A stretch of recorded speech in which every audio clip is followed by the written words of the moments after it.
बड़ी अंदर आशा पैदा करने वाली बात है। कह रहे कामादि नाम परवशो, जिसने अखंड वृंदावनवास का नियम ले लिया पर वो कामी पुरुष है।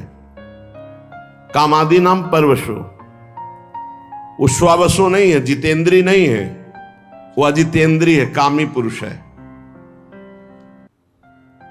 दूसरा यशोर्थी, वो अपना नाम चाहता है, अपना यश चाहने वाला है। तीसरा त्यक्त सत्पथा, संतों के मार्ग का त्यागी है वो। अब रह क्या गया? विचार करो, कितनी बड़ी बात कह रहे हैं। निराशा नाम की चीज नहीं होनी चाहिए। ये बात सुनने के बाद इसी में हम मिल जाएंगे, हमारे लक्षण इसी में मिल जाएंगे। पहला वाला जो वर्णन हुआ श्लोक, वो तो सिद्ध पुरुषों का है। जो अपने लोग पंक्ति में है वो इसी में मिल जाएंगे। कामादि नाम परवशो, इंद्रियों का गुलाम, मन का गुलाम, काम का गुलाम। परवशो, काम के अधीन, इंद्रियों के अधीन, मन के अधीन। यशोर्थी, यश चाहने वाला, मेरा नाम हो जाए, मेरी कीर्ति हो जाए। और त्यक्त सत्पथा, सतमार्ग का त्याग करने वाला, संतों के द्वारा बताए हुए मार्ग में ना चलने वाला। कह रहे कि ययादति तत्कृपा, यदि वृंदावन की कृपा हो गई और उसने निश्चय कर लिया कि मैं आजीवन वृंदावन वास करूंगा, तो कह रहे कथम वृंदावन सिद्धिम न, उसे कौन सी सिद्धि नहीं प्राप्त हो जाएगी? सब कुछ प्राप्त हो जाएगा। भाई ये बात पकड़ लो। ये थोड़ा बहुत कठिन बात है। क्या? आजीवन वृंदावन वास करना। ऐसी ऐसी परिस्थितियां लुभावनी आती है कि आप चलो बस। ऐसी ऐसी भयावनी परिस्थितियां आती, आपको अब तो चलना ही पड़ेगा। वृंदावन का नियम ऐसा कट्टर ले लो कि प्राण निकल जाए सो स्वीकार, लेकिन हम सशरीर जीवित वृंदावन से ब्रज के बाहर नहीं जाएंगे। तो चाहे वो कामी पुरुष हो, चाहे यशोर्थी पुरुष हो, सतमार्ग का त्यागी पुरुष हो, तो भी उसे भगवत प्राप्ति हो जाएगी। धाम वास मात्र से वृंदावन प्रभाव सुन अपनो ही गुण देत, जैसे बालक मलिन को मात गोद भर लेत। भगवत प्राप्ति बहुत दुर्लभ दिखाई देती, क्योंकि इंद्रियों को समेट पाना, मन को समेट पाना, रात दिन निरंतर भजन में लगे रहना, जब तक जीवित है कोई गलती ना होने पावे, तब भगवत प्राप्ति। धाम की कितनी महिमा है कि वो कामी पुरुष है, परवश है इंद्रियों के। यही बात ध्रुवदास जी ने भी लिखा है, यद्यपि भक्त अनन्य जो। यही बातें हृदय को बलवान बना देती है। यद्यपि भक्त अनन्य जो, विषय इंद्रियन बस होए, कर्मठ कोटि जितेंद्रियन तेषम लहय न कोय। जो श्यामा श्याम का अनन्य हो गया है, यद्यपि वो अभी विषयी है, जितेंद्री नहीं हुआ, तो भी करोड़ों जितेंद्रियों, करोड़ों कर्मकांडी उसकी समानता नहीं कर सकते, क्योंकि वो श्यामा श्याम का अनुरागी है, श्यामा श्याम का अनन्य है। शरणागति में सुग्रीव जी के प्रति जो भगवान का शरण्य का भाव दिखाया, वो बहुत पुष्ट करता है। सुग्रीव जी से हनुमान जी महाराज, वो देखो जो राजकुमार, सुग्रीव जी तो कांप गए। उनको लगा कि ये बाली के द्वारा भेजे हुए, क्योंकि बाली यहां सापवश आ नहीं सकता, इसीलिए वो सुरक्षित थे वहां। हनुमान जी से डर करके कहा कि अब तो प्राणों को कहां हम सुरक्षित रख पाएंगे, क्योंकि जहां भागेंगे वहां बाली पहुंच जाएगा। हम इसी पर्वत पर केवल सुरक्षित थे, ऋषि के शाप से वो यहां आता। ये दो दिव्य राजकुमार हमें लगता है उसी के भेजे हुए, तुम जाओ देखो कौन है। हनुमान जी विप्र रूप में गए। सामने अरविंदाक्ष भगवान पर दृष्टि पड़ते ही साष्टांग दंडोत। आप कौन हैं स्वामी? नंगे पैर ऐसे कटीले कंकरीले जंगल में भ्रमण कर रहे हैं, आपके इस भ्रमण का हेतु क्या है? कहा मैं दशरथ नंदन राम और ये लखन पिता की आज्ञा से हमें 14 वर्ष का वनवास मिला हुआ है। पर आप कौन हैं? विप्र देवता, आप ऐसे मृदु वचनों से और आपको देखने से लग रहा है कि आपका हृदय बड़ा महान है, क्योंकि आंखों में अश्रु आपके भरे हुए हैं। आप कौन हैं? तो बोले, स्वामी मैं तो मंद बुद्धि भूल सकता हूं, लेकिन आप ऐसे पूछेंगे, मैं तो आपका सेवक हूं।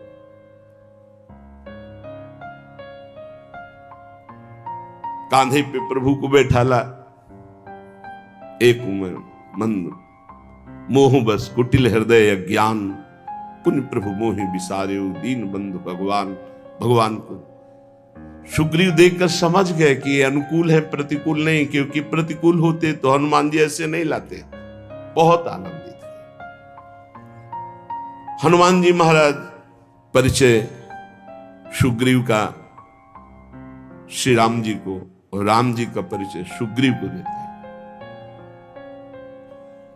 जब परिचय सुना और समस्या सुनी तो भगवान ने कहा, तुम चिंता मत करो, मान लो बाली मारा गया, मान लो, तुम निश्चिंत हो जाओ। वो अग्नि को साक्षी करके मित्रता की हनुमान जी महाराज की कृपा से। सुग्रीव ने कहा, प्रभु मान तो लेते हैं आपकी कृपा से, लेकिन बहुत बलवान बाली। देखो ये दुंदुभि राक्षस की हड्डियां हैं, ये ताल के वृक्ष हैं, यदि एक बाण में इनको बेध दो तो मुझे विश्वास हो जाएगा बाली मार। भगवान का अमोघ बाण। अब बड़ी प्रसन्नता हुई। भगवान ने कहा, जाओ ललकारो जाकर बाली को। खास बात जहां हमें पकड़नी हो, बात को समझना, आज तक राम जी का भजन नहीं किया सुग्रीव जी ने। हनुमान जी की कृपा से केवल मित्रता हुई। भगवान के वचन पर उसको दोबारा प्रश्न करना पड़ा कि इसको प्रमाणित करो, तब मैं मानूं कि बाली को मार दोगे। वो भी भगवान ने प्रमाणित किया। भगवान ने कहा, जाओ ललकारो जाके। ललकारा। बाली ने सोचा कि हमारे घूंसे के प्रहार से प्राण बचाकर भागने वाला किष्किंधा के द्वार पर ललकार रहा है। अपनी पत्नी तारा से कहा, ऐसा कौन सा बल इसमें आ गया? बोले, प्रभु मैंने सुना है कि सर्वलोक महेश्वर भगवान श्री राम से मिल गए हैं, अब आप इनसे वैर मत कीजिए। अरे अगर भगवान है तो समदर्शी हो, मेरा और सुग्रीव का पक्ष विपक्ष क्यों मानेंगे? वो तो समदर्शी हैं, भगवान तो समदर्शी है। चल, अब एक ही रूप के बाली और सुग्रीव, ऐसी पिटाई सुग्रीव की त्राहिमाम करके भागे। भगवान के समीप में भगवान से कहा, प्रभु एक वृक्ष की ओट में थे। कहा, प्रभु कहा था मेरा भाई नहीं, एक काल है, नस नस तोड़ दी, वो आपने मारा क्यों नहीं? बोले, समस्या थी कि वहां पहचाना ही नहीं जा रहा था कि सुग्रीव कौन और बाली। क्यों भगवान ने पिटवाया? भगवान को पहचानने की जरूरत है।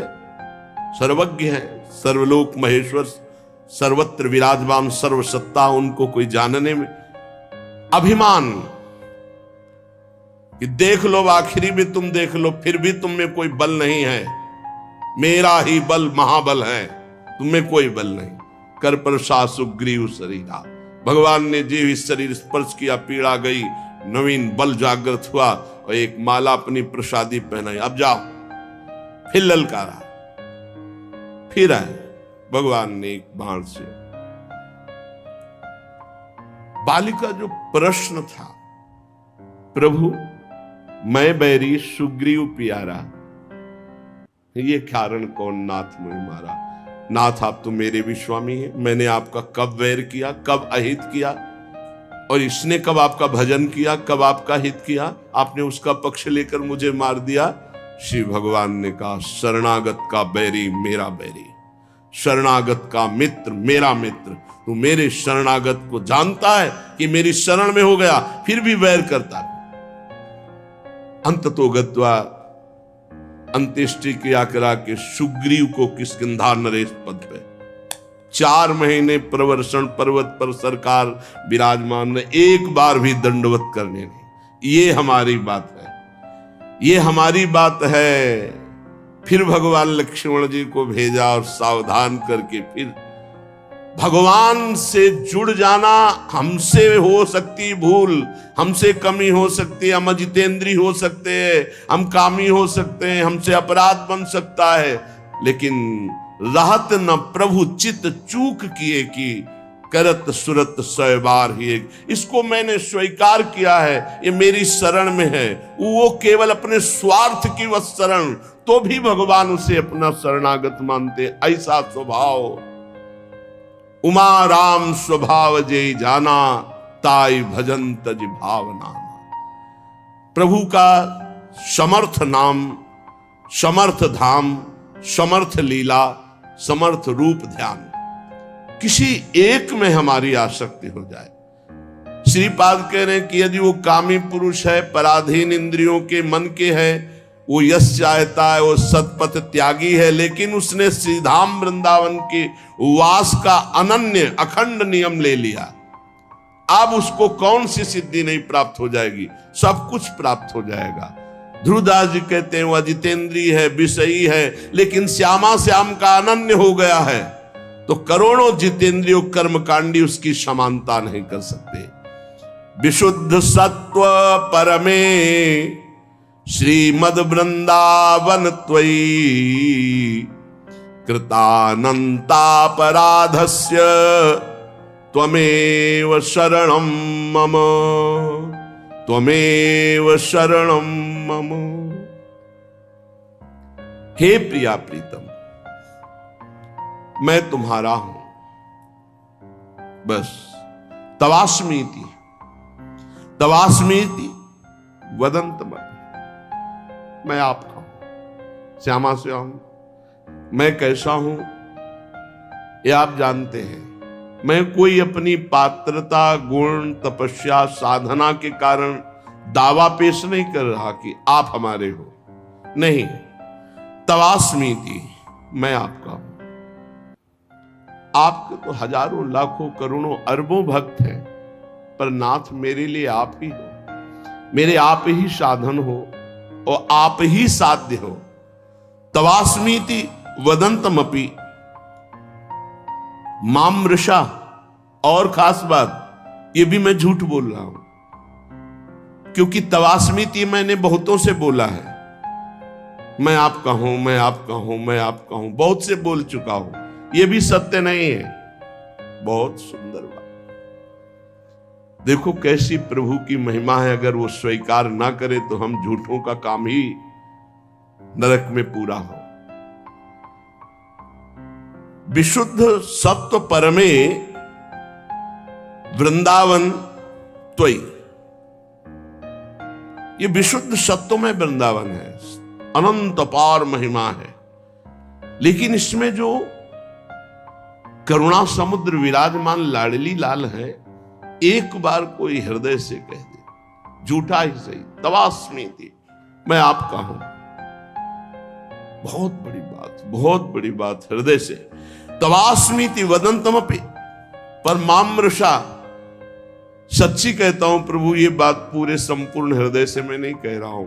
कहीं ना कहीं कोई विषय राग, कोई व्यक्ति राग, कोई और होगा, झूठा भी हो सकता है, पर मैं ये कह रहा हूं कि आपके सिवा मेरा कोई नहीं। तो महापतित मप्यात्म कारुण्याद आत्मसात, ओहो, महाकरुणा में श्री प्रिया प्रीतम उसे आत्मसात कर लेते हैं, अपने में मिला लेते हैं, अपना रूप दे देते हैं। किशोरी मात्मानम, अपना रूप सहचरी वपु। श्री लाल प्रिया की इच्छा ही सहचरी है, लाल प्रिया का मन ही सहचरी है, लाल प्रिया की संधनी शक्ति ही सहचरी है। ऐसे एक बार जो हृदय से बोल दे मैं आपका हूं, तो ये कभी छोड़ते नहीं हैं। और महापतित तो हो, नीच हो, तो कह रहे हैं करुणया दात्मसात, करुणा करके उसे अपना स्वरूप प्रदान कर देते हैं। ऐसा हमारे प्यारे जू का स्वभाव, ऐसा महामहिम करुणामय वृंदावन। अब हमको चूकना नहीं चाहिए, बहुत बढ़िया अवसर मिल गया है। शरीर के ढांचे का कुछ पता नहीं है कि ये कब कैसे गिरकर नष्ट हो जाए, कब कौन सा रूप ले ले मृत्यु और हमारे शरीर को नष्ट कर दे। हम बड़ी कामना से बड़े सुंदर सुंदर मनोरथ करते हैं, मकान बनाते हैं, रुपया पैसा जमा करते, खूब खाएंगे, मौज से रहेंगे, और पता नहीं उसमें प्रवेश हो कि ना हो, पता नहीं उसमें कितने दिन रह पाए, क्योंकि इस ढांचे का कोई भरोसा नहीं है, ये कभी भी गिर सकता है। प्रतिक्षण मृत्यु कहीं और दूर नहीं, आपके सिर पर सवार है। ये दिमाग में बैठा लिए, मृत्यु को कहीं दूर से सवारी से नहीं आना, वो आपके सिर पर सवार है। सर्वतो भावेन तैयार रहो मृत्यु के लिए, सर्वतो भावेन तैयार रहो मृत्यु के लिए। तैयारी क्या है? नाम जप, हर समय नाम जप। आप तैयार हैं। जो पहले से तैयार न थे, पछता पछता कर चले गए, हम तुम सबको जाना है, जाने की तैयारी कर लो। रहे न रावण सम अभिमानी, हिरणा कश्यप संवरदानी। हम तुम सबको जाना है, जाने की तैयारी कर लो। जो पहले से तैयार न थे, पछता पछता कर चले गए। प्रतिक्षण मृत्यु सर पर सवार है, सर्वतो भावेन मृत्यु के लिए तैयार हो जाओ।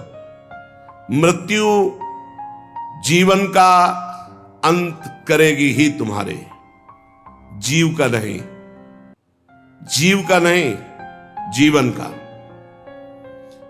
इससे जितना भजन कर लोगे तो तुम अपने स्वरूप का रहस्य जान जाओगे। मृत्यु शरीर को नष्ट करती, तुम्हें नहीं। यदि ये ज्ञान प्रबल जागृत हो गया तो मृत्यु की मृत्यु हो गई, निर्भय हो जाओगे।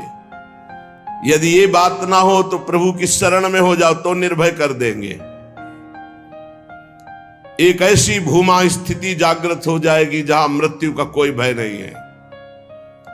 अतएव सब तरह से सदा सर्वदा सावधान रहो।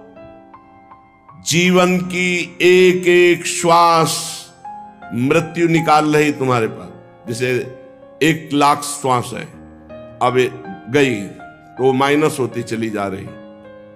1 साल की श्वासें निकल गई, लोग आनंदित होते हैं, हैप्पी बर्थडे, जन्मदिन में प्रसन्नता प्रकट करते हैं। नहीं, जिसकी रकम कम होती वो शोकित होता जाता है।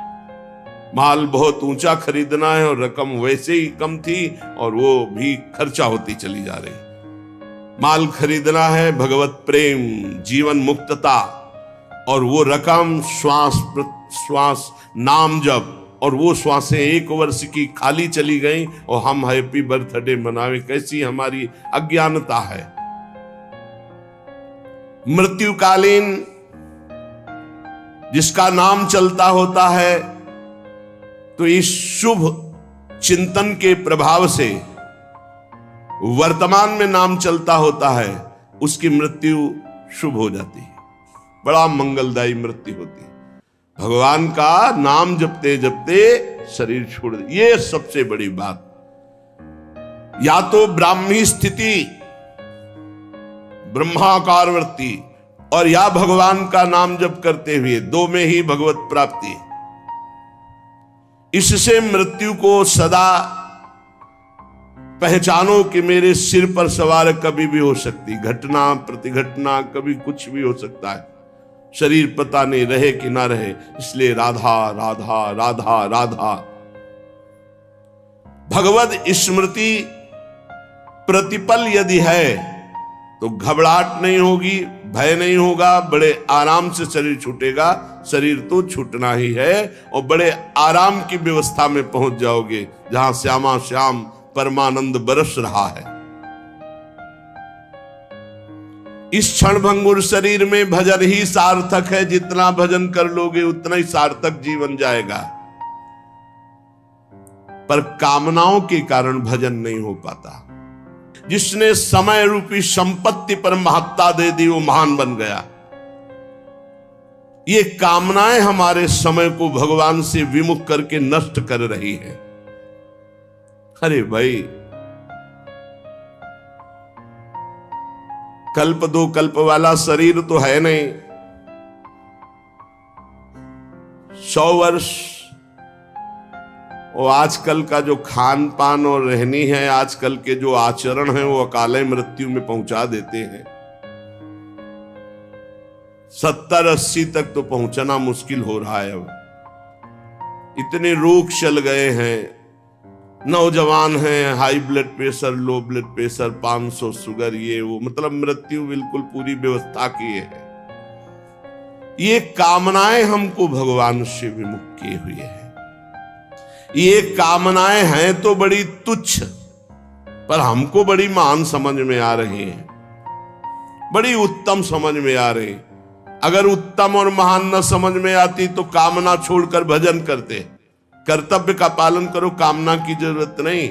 कर्तव्य पालन करते हुए फल में समान भाव रखो।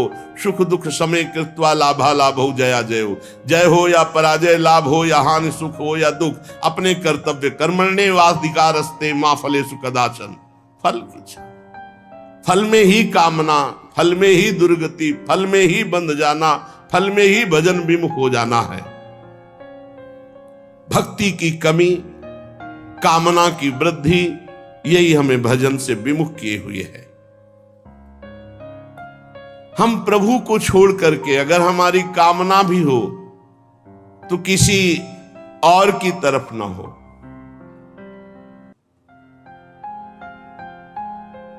जग जाची को न जाची जो जिए जाची जान की जान ही रे।